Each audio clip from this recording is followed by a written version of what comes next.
Fresh Morning. La Fresh Morning. Vous êtes sur les 104.5 Urban FM, la station urbaine. On reçoit le recteur de l'Université internationale de Libreville, Monsieur Mavungu Jacques-Francis. Bonjour, Monsieur le recteur. Bonjour. Rapprochez-vous du micro, s'il vous plaît, pour qu'on ait une meilleure qualité de son pour notre émission ce matin. Alors, qu'est-ce qui se passe de nouveau du côté de l'Université internationale de Libreville? Vous avez déjà fait le tour. On a reçu beaucoup d'enseignants ici de cette université. Il y a quoi de neuf là-bas? Voilà, permettez-moi d'abord de vous saluer, de vous saluer et de féliciter tout ce que vous faites ici, parce que finalement, ça me donne l'espoir, montrer qu'en fait les jeunes peuvent faire beaucoup de choses dans nos pays et contribuer de façon efficace au développement et à l'avancée de nos pays. Et permettez-moi aussi de corriger un tout petit peu mon nom. Mon nom, je suis le professeur Jacques-François Mavungu et non Francis. Ah, Jacques-François. Voilà, donc je suis le recteur de l'Université internationale de Libreville. D'accord. Comme vous le savez, l'Université internationale de Libreville, c'est une institution, c'est un pan de l'institution internationale Berthéjean, qui regroupe à côté aussi un lycée, une école primaire. En fait, c'est une université intégrée, qui a des infrastructures qui s'étalent sur 32 hectares, donc un vaste campus qui a été bien monté aux standards internationaux. Et je pense que si vous n'avez pas encore visité ce campus, moi-même je vous invite à venir faire un tour, juste venir voir un peu finalement ce que moi j'appellerais université. Parce que le mot université devient un peu galvaudé, il faut le dire. Quelqu'un prend sa chambre, il le transforme en salle de classe, en amphi et tout. Mais je pense qu'il faut qu'on fasse les choses de façon normée, parce que bon, la qualité doit être à côté de la formation. D'accord. Une formation sans qualité, ça ne débouche à rien du tout.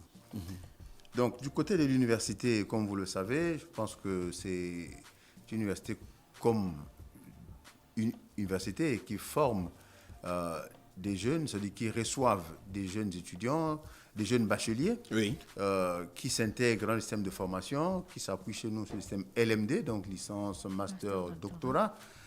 Et l'Université internationale de Libreville se décline en 4 établissements.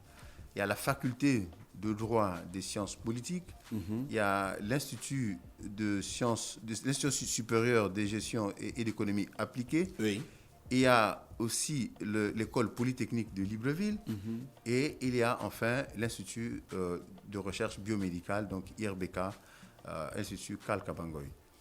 Et comme vous pouvez le comprendre aussi, le premier établissement que j'ai cité, donc la faculté de droit, est le premier établissement qui s'est installé sur le site. Donc il y a eu des formations déjà, des licenciés qui sont sortis, des masters qui sont sortis. Et là, récemment, nous venons de mettre en place l'école doctorale. C'est-à-dire que l'école doctorale, c'est un établissement où on va former des docteurs en sciences juridiques, politiques et sciences de gestion, économie, pour avoir un cycle finalement complet. C'est-à-dire que, je prends l'exemple, vous avez votre enfant qui vient de naître, qui a peut-être 5 ans ou 6 ans, vous l'amenez à Berthéjean, il suit son école primaire là, il fait son lycée là, il rentre à l'UL, il fait sa licence, son master, et il est aussi capable de faire son doctorat sur place. Donc il sortira de là-bas avec tous ses diplômes et son cursus universitaire bouclé. Et donc l'école doctorale a été lancée le 10 avril passé là. 2021. Vous avez organisé le webinaire. Voilà, on a organisé un webinaire parce que une école doctorale, comme j'ai l'habitude de dire, c'est pas une école nationale, c'est une école qui doit s'ouvrir au monde. D'abord, notre université, c'est une université internationale. Donc à ce webinaire là, nous avons invité tous tous les grands universitaires, c'est-à-dire les dépositaires des universités, en fait, les gens qui connaissent l'université. Je vais citer par exemple le professeur Bertrand Bacci, qui est le secrétaire général du CAMES. Il fallait qu'il assiste à ces webinaires pour que notre école doctorale soit cartographiée dans le registre du CAMES. On a aussi eu la chance de recevoir à ce webinaire le professeur Bonaventure Mveondo, qui fait la fierté du Gabon, parce qu'il a été ancien recteur de l'université Omar Bongo, Après, il est allé à l'AUF comme recteur. Et actuellement, il est vraiment demandé un peu partout. Et donc, il était là aussi. Et il y a bien d'autres collègues au niveau international qui étaient là pour pouvoir accueillir, pour voir la naissance de cette école doctorale. Et ce sont des collègues qui sont vraiment disposés à accompagner cette école doctorale pour que nous puissions former des gens aux normes internationales. Ça veut dire qu'un étudiant qui a eu son doctorat à l'Université internationale de Libreville doit être fier parce que même au niveau des encadrements, nous aurons des encadreurs, donc des directeurs de thèse, pas seulement au niveau national, mais au niveau international. Et à ce propos, nous avons une collaboration avec une plateforme qu'on appelle le e-mémoire. Oui. Le e-mémoire, c'est une plateforme qui est mise en place par le CAMES aussi, où on a tous les professeurs titulaires qui ont signé une sorte de pétition pour pouvoir accompagner la formation sur le continent africain. En termes de on appelle ça comment, d'offres, qu'est-ce que l'université, quelles sont les infrastructures aujourd'hui modernes que l'université met à la disposition des étudiants? Parce que c'est ce que les étudiants veulent savoir. On va arriver à l'université, est-ce qu'on a une bibliothèque moderne? Oui. Est-ce qu'on a de l'informatique? Est-ce qu'on a des loisirs? Est-ce qu'on a de l'activité sportive? Est-ce qu'on a le campus? Ça, c'est ce qui intéresse les étudiants, hein? Oui, c'est ce que j'ai dit tout à l'heure. C'est-à-dire que pour moi-même, je suis universitaire. Hein. J'ai fait toute ma carrière à l'université. Je ne donnerai pas le nom de l'université ici parce qu'il s'agit pas de faire une question. Ce serait intéressant. Bon, j'ai enseigné à l'Université des sciences et techniques de Massoukou. Donc, je suis vraiment universitaire. Parce que vous connaissez les réalités de l'université du Gabon? Pas du Gabon seulement, l'université africaine, surtout dans la zone francophone. Mais l'Université internationale de Libreville, je pense que cette université-là répond aux normes et aux attentes des parents, mais surtout aussi des étudiants. Comme je disais tout à l'heure, c'est un campus intégré. Là-dedans, vous trouverez, il y a tous les espaces possibles. Les salles de classe, les amphithéâtres, la résidence universitaire aux normes, hein, c'est très moderne. Les plateaux sportifs qui sont là, c'est aux normes olympiques. Oui. Donc, un étudiant qui vient à l'UL, il a une bibliothèque virtuelle, une bibliothèque physique. On a des salles multimédia. On a tout ce qu'il faut à un étudiant. Vous avez un réfectoire, un restaurant pour qu'il mange en sécurité. Plus de 800 places. L'infirmerie.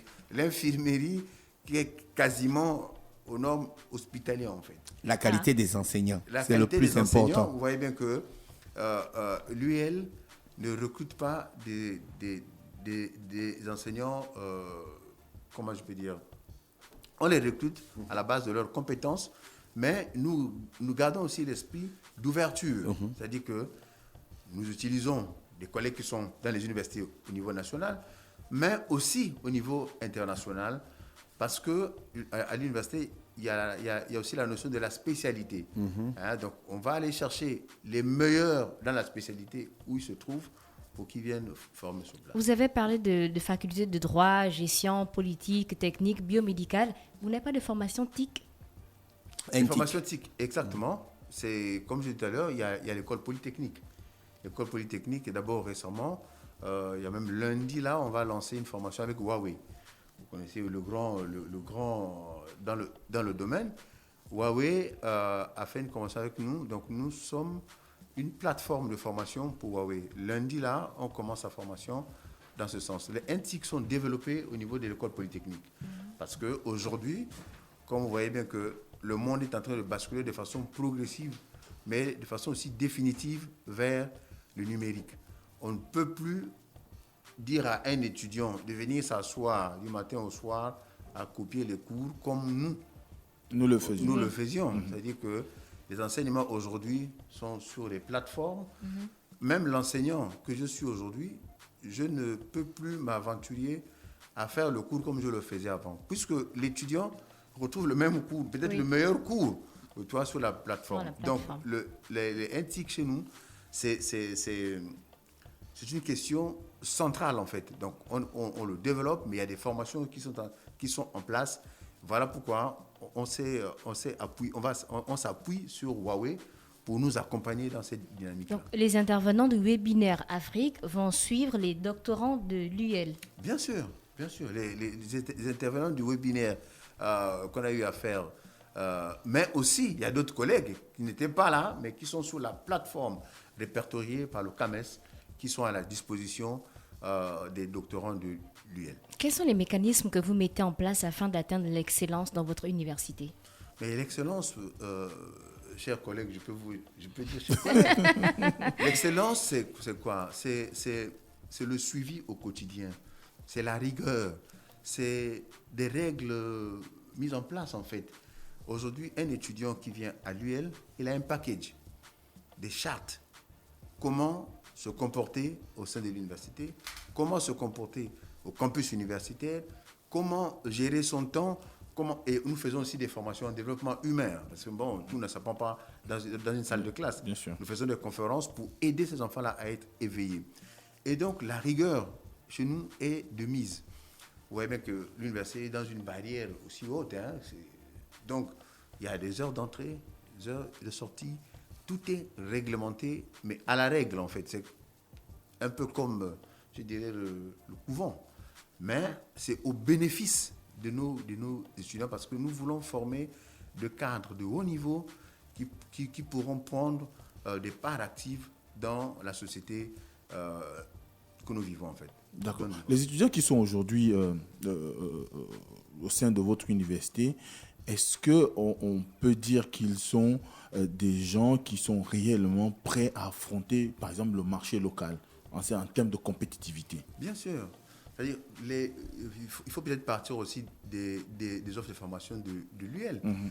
Les offres de formation à l'UL sont mises en place suivant un mécanisme. C'est-à-dire que nous faisons au préalable des enquêtes sur le marché d'emploi pour dénicher, pour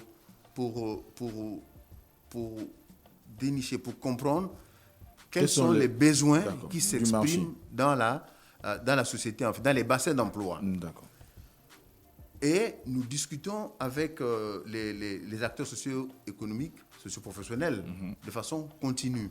Nous organisons des réunions, nous organisons des enquêtes, et ces besoins-là, nous les traduisons ensemble en maquette de formation.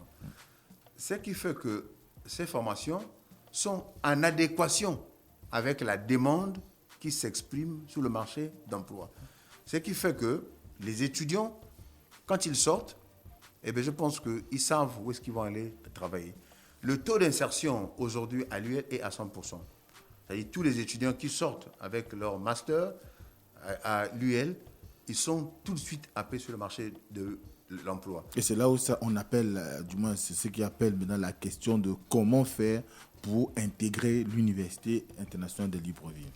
Pour intégrer l'Université internationale de Libreville, d'abord il faut rappeler que l'Université internationale de Libreville, c'est une université reconnue d'utilité publique. D'accord. C'est une université qui est sur le territoire gabonais, mais qui est ouverte sur le monde aussi. Pour intégrer l'université, il faut faire toute la démarche. Il faut venir sur place, prendre un dossier, ou bien aller sur la plateforme, renseigner le formulaire, amener toutes les pièces demandées, donc les diplômes, notamment le bac, quand on venait en première année, et puis toutes les pièces qui justifient en fait, votre identité et autres. Et on étudie le dossier, parce qu'il y a aussi un comité de sélection. On ne va pas s'y prendre tout le monde. Parce que, bon, nous voulons d'abord garder l'université au niveau où elle se trouve. Donc, il ne faut pas non plus recruter aussi à tour de bras. On sélectionne les candidats qui peuvent suivre les cours, donc avoir un bon niveau, mais regarder aussi quand même le côté moral de la personne. Une fois arrivé, il rentre dans donc on comprend bien que l'entrée à l'Université internationale de Libreville est critériée. C'est critérié parce que bon, on ne peut pas prendre tout le monde. On peut pas prendre tout le monde, sinon ça deviendra un peu, comme on disait autrefois à l'Université de Patrice Lumumba, où tout le monde venait faire ce qu'il avait fait. Non, nous voulons, l'objectif pour nous, c'est de former des cadres de haut niveau qui vont servir les nations. Ça veut dire que c'est des personnes qui vont être bonne morale, c'est-à-dire de moralité acceptable, travailleurs, rigoureux, honnêtes. D'accord ? Nous ne voulons pas cultiver former des gens qui vont devenir à la fin des boulets pour les sociétés. Est-ce que vous comprenez ? Ce n'est pas la même philosophie. Former pour former, nous formons avec un objectif. Donc, nous avons une capacité, par exemple, d'accueil de 5 000 étudiants aujourd'hui. Dans toutes les filières. On peut accueillir 5 000 étudiants à l'UL. Mais on ne peut pas aujourd'hui dire qu'on va recevoir 5 000 étudiants parce que nous devons filtrer. Quelqu'un qui a eu le bac, ce n'est pas parce qu'il a eu le bac qu'il peut venir à l'UL. On va regarder ses notes. Même s'il a l'argent pour payer. Même si, non, c'est pas... En fait, je ne sais pas si vous connaissez cette université. Comprenez quand même qu'une université privée, c'est d'abord la question mais des je vous ai finances. dit tout à l'heure des que finances. c'est une université privée, mais c'est une université reconnue d'utilité publique. Donc, privé, oui, c'est privé, mais reconnu d'utilité publique. C'est pas si il y a une part de l'État, je vois. Voilà, L'État accompagne l'établissement. L'État accompagne l'établissement et les promoteurs de cet établissement-là, je ne pense pas que l'idée première, c'était de gagner de l'argent. Non, c'est peut-être pour aider la communauté, aider le pays, aider l'humanité en fait. C'est former des jeunes pour les sortir des zones de ténèbres, des zones d'ombre, vers la lumière. Donc, il y a une philosophie derrière, en fait, qui n'est pas à côté de l'argent, mais qui est très, très loin de l'argent. Ce qui fait que on ne va pas recevoir tout le monde. On va sélectionner le bac. Oui, mais comment as-tu obtenu ce baccalauréat ? On va aller regarder les bulletins de seconde, même de troisième, première, terminale. Quel était le comportement ? À partir de ce moment-là, on peut dessiner le profil du futur étudiant et on va décider si on prend la personne ou pas. Monsieur le recteur, l'université est située où ?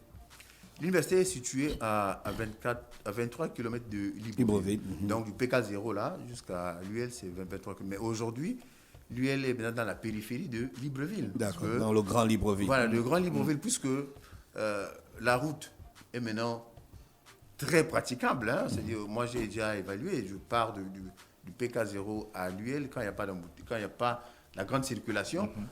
J'y arrive dans au moins 15 minutes. Oui. 15 à 20 minutes. 15 à 20 minutes, on y arrive.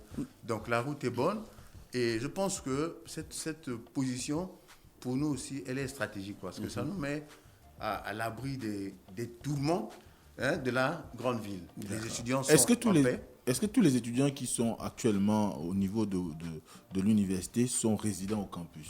Bon, la résidence au campus, c'est une demande. On manifeste une demande de rester au campus parce que bon, il y a des étudiants qui ont leurs parents dans la périphérie même de l'université. Il y en a qui n'ont pas aussi la volonté de résider en résidence universitaire. Il y en a peut-être qui ne souhaitent pas s'astreindre à la réglementation qu'il y a là-bas parce que bon, vivre en résidence universitaire à l'UL, il y a aussi, c'est un cadre, c'est bien suivi. Il y a des choses qu'il ne faut pas faire, il y a des choses qu'on peut faire. Donc, il y a des étudiants qui sont là, qui ont manifesté leur désir de rentrer au campus pour peut-être mieux faire leur cursus. Voilà. Monsieur le recteur, vous êtes en partenariat avec les universités au Togo, au Maroc, aussi à Montréal. Comment ça se passe, ces différents partenariats ? Vous faites des échanges interuniversitaires, des mouvements, ou bien c'est juste des partenariats académiques ? Non, c'est-à-dire qu'il faut aussi dire qu'on a des partenariats avec les universités au niveau national. Oui, parce avec que l'université. très souvent, les gens pensent que nous collaborons seulement avec l'extérieur. C'est parfois des reproches qu'on essaie de faire. Non, nous avons des partenariats avec l'université mère du Gabon, qui est donc l'UOB. Nous avons des partenariats avec l'USTM, nous avons des partenariats avec l'N7, nous avons des partenariats, je crois même avec l'US qu'on va avoir bientôt parce que IRBK y travaille. Mais nous avons aussi des partenaires au niveau international. Parce que nous ne voulons pas mettre cette université-là sous cloche. Hein, c'est-à-dire que quand vous êtes entre vous, en général, il n'y a pas un regard extérieur. Vous allez tout de suite penser que ce que vous faites est meilleur. Eh bien non. On s'ouvre parce qu'on veut aussi avoir des échanges avec l'extérieur pour mieux s'évaluer dans le temps. Donc nous avons des partenaires avec la Sorbonne. Les collègues de la Sorbonne, ils viennent participer aux enseignements. Les étudiants que nous avons ici là peuvent aussi aller à la Sorbonne, suivre des cours, suivre des formations. Et d'ailleurs, même dans l'encadrement des doctorats maintenant, ils vont s'impliquer davantage. Nous avons des collaborations, des partenariats avec l'Université internationale d'Agadir, dans le même sens, des échanges d'enseignants, des étudiants. Et nous avons aussi le partenariat avec l'Université Québec-Montréal. Et là, maintenant, on est en train de on a mis en place la formation exécutive MBA. D'accord. La formation exécutive MBA, je ne sais pas si vous êtes un peu dans la zone d'Akanda, Oui. à côté de l'hôtel Nomade. Oui, oui. Il y a un bâtiment qui est là, qui va abriter cette formation. D'accord. Et donc, c'est une collaboration très dynamique. Ces offres de formation permettront aux cadres supérieurs qui sont en activité de booster leur carrière, en fait. Parce que souvent, il y a des coupures. Hein, il y a des coupures dans la vie professionnelle des uns et des autres. Il y en a qui veulent un peu changer de statut. Il y en a qui veulent améliorer leur salaire. Mais ils sont parfois obligés d'arrêter de travailler pour aller faire ces formations-là à l'extérieur. Donc, on a ramené ces formations-là au niveau local, donc avec l'Université du Québec-Montréal. On va faire ces formations ici même à Libreville, via l'Université internationale de Libreville. Et je vois que vous êtes bien sur la page web Monsieur le recteur, merci. de l'UL. Merci d'avoir accepté notre invitation. C'était un plaisir de discuter avec vous. J'espère que vous allez revenir. Oui, mais je voulais ajouter quand même un mot. Pour Tout terminer. à l'heure, la collègue avait demandé comment on fait pour avoir cette rigueur, c'est ça? Oui. Oui, parce que nous nous soumettons chaque fois à l'évaluation extérieure. Ce qui fait qu'aujourd'hui, là, les diplômes qui sont délivrés par l'Université internationale de Libreville sont reconnus par le CAMES. Je ne sais pas, vous connaissez un peu le CAMES? Oui. Sont reconnus par le CAMES. Et donc, ces diplômes étant reconnus, étant labellisés par le CAMES, les diplômes de l'UL deviennent donc reconnus par 19 pays du CAMES. Mais pour avoir ce label, pour être reconnu par le CAMES, eh bien, il y a toute une évaluation qui se fait de façon quotidienne, à tous les niveaux, au niveau institutionnel, au niveau académique, donc la gouvernance universitaire. Donc, ils regardent un peu tous les pans du fonctionnement de l'université avant de vous délivrer, avant de reconnaître vos diplômes. C'est ce qui fait que, eh bien, on est obligé de s'inscrire dans cette dynamique d'amélioration continue pour pouvoir exister, pas au niveau national. Merci. Merci. Monsieur le recteur, je rappelle qu'on recevait le professeur Mavungo Jacques-François, qui est le recteur de l'Université internationale de Libreville, qui fait partie du complexe Stop Fresh Morning.